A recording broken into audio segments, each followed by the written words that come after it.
எத்தனையோ ஹீரோக்கள் இருந்தாலும் கூட, ஒரு சில வில்லன் நடிகர்கள நம்மளால மறக்கவே முடியாது. அந்த அளவுக்கு மக்கள் மனதில ரொம்பவே இடம் பிடிச்சவர் தான் டேனியல் பாலாஜி அவர்கள். இவருக்கு டைரக்டர் ஆகணும் அப்படின்றதா ஒரு ஆசை இருந்திருக்கு. ஆனா, நடிக்கிறதுக்கு பார்த்தோம்னா, மிகப்பெரிய அளவில அதுவும் வில்லன் நடிகராக ரொம்பவே வரவேற்கப்பட்டாரு. எதற்காக அவர் நடிக்க வந்தாரு?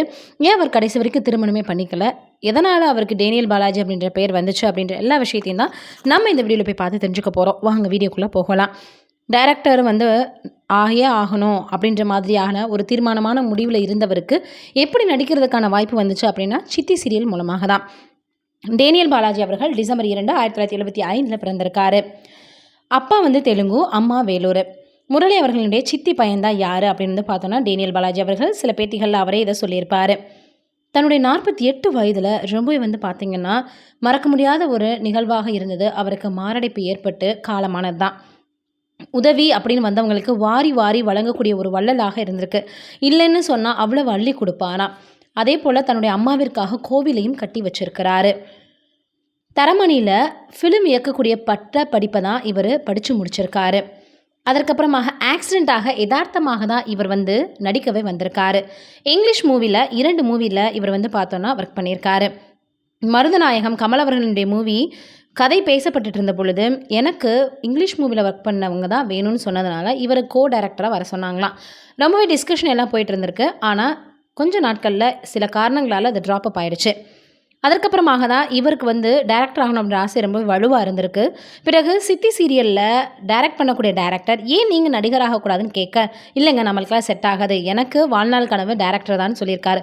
இல்லை நீங்கள் நடிக்கலாம், அந்த கேரக்டர் உங்களுக்கு நல்லா இருக்கும் அப்படின்னு சொல்ல 4 நாட்கள் யோசித்து அதுக்கப்புறம் அக்செப்ட் பண்ணாராம். அப்போ கூட அந்த சீரியலில் இவருடைய பேர் வரலன்னு கேட்டிருக்காரு.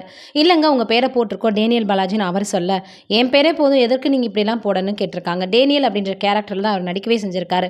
இல்லைப்பா இந்த பேர் உனக்கு நல்லா இருக்கும், நல்லா வருவேன்னு சொல்ல, அதே மாதிரி தான் வில்லன் நடிகராக சூப்பராக வலம் வந்தார் தமிழ் சினிமாவில். அதற்கப்புறமாக அலைகள் அப்படின்ற சீரியலில் நடிக்க ஆரம்பித்தார். ஏப்ரல் மாதத்தில் ஸ்ரீகாந்த் ஸ்னேகா நடிச்சிருப்பாங்க. அதில் ஒன் சைட் லவ்வாக ஹீரோயினை அவர் லவ் பண்ணி வந்துட்டுருப்பார். அதற்கப்புறம் தனுஷுடைய காதல் கொண்டேன், காக்க காக்கையில் ஸ்ரீகாந்த் அப்படின்ற கேரக்டர் நடிச்சிருப்பார். இன்னொரு புறம் அவருக்கு தமிழ் சினிமாவில் மறக்க முடியாத ஒரு பெயரை ஏற்படுத்தி கொடுத்த திரைப்படம் அப்படின்னா வேட்டையாடு விளையாடு திரைப்படம் தான். அதில் கமல் அவர்கள் நடிச்சிருப்பார். அமுதன் சுகுமார் அப்படின்ற கேரக்டரில் போலீஸாகவும் ரொம்பவே கொடூரமான வில்லனாகவும் இவர் நடிச்சிருப்பார்.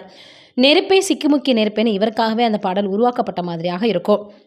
அதற்கப்புறமாக அந்த படத்தில் பிணங்களுக்கு மேக்கப் போடக்கூடிய ஆள் ரொம்பவே காஸ்ட் அதிகமாக கேட்டிருக்காங்க. எதற்காக நீங்கள் காசை வேஸ்ட் பண்ணணும், நானே பண்ணுவேனே அப்படின்னு சொல்லியிருக்காரு. அதுபோல தான் அசுரன், விடுதலை அப்படின்னு எல்லாத்துலேயுமே பெண்களுக்கு மேக்கப் போட்டிருக்காரு. 2007 பொல்லாதவன் அப்படின்ற திரைப்படத்தில் இவர் நடித்தார். அதில் ரவியாகவும் மிகப்பெரிய அளவில் ஒரு கேங்ஸ்டராகவும் இவர் நடிச்சிருப்பார்.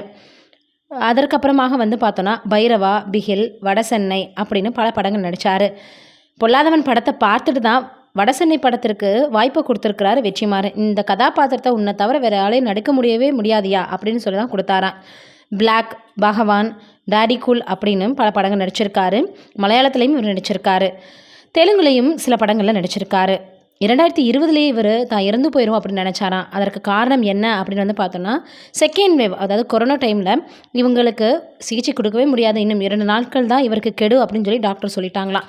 ஆனால் அதையெல்லாம் தாண்டி எனக்கு கடவுள் வாழ்க்கை கொடுத்துருக்காரு அப்படின்னா, இந்த இண்டஸ்ட்ரியில் நான் நிறைய செய்ய வேண்டிய விஷயங்கள் இருக்குது போல், எனக்கு அதுக்கு தான் மறுவாழ்வு கொடுத்துருக்காங்க கடவுள்னு சொல்லுவாராம்.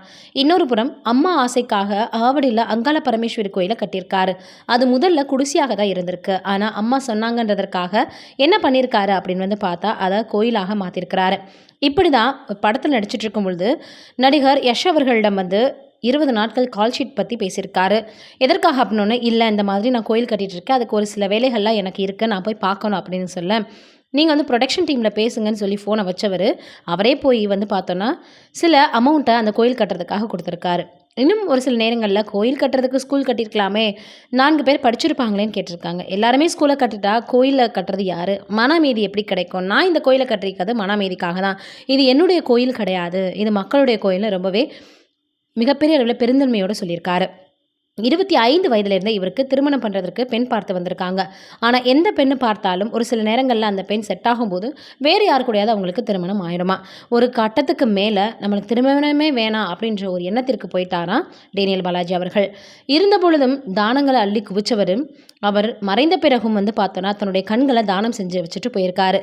அது இப்போ நிறைய பேருக்கு பார்த்தோன்னா உதவியாக இருக்குது அப்படின்னு சொல்லியிருந்தாங்க. மிகப்பெரிய அளவில் ஒரு வில்லன் நடிகராக மட்டும் இல்லாமல் மனிதநேயமிக்க மனிதராக நிஜ வாழ்க்கையில் கொண்டாடப்பட்டவர் இப்படி யாரும் எதிர்பாராத விதமாக உயிரிழந்தது மிகப்பெரிய அளவில் எல்லோருக்குமே பார்த்திங்கன்னா சோகத்தை ஏற்படுத்தியிருந்தது. உண்மையிலேயே அவருடைய ஆன்மா சாந்தி அடையணும் அப்படின்னு பலருமே பார்த்திங்கன்னா இரங்கலை தெரிவித்து வந்துட்டு இருந்தாங்க.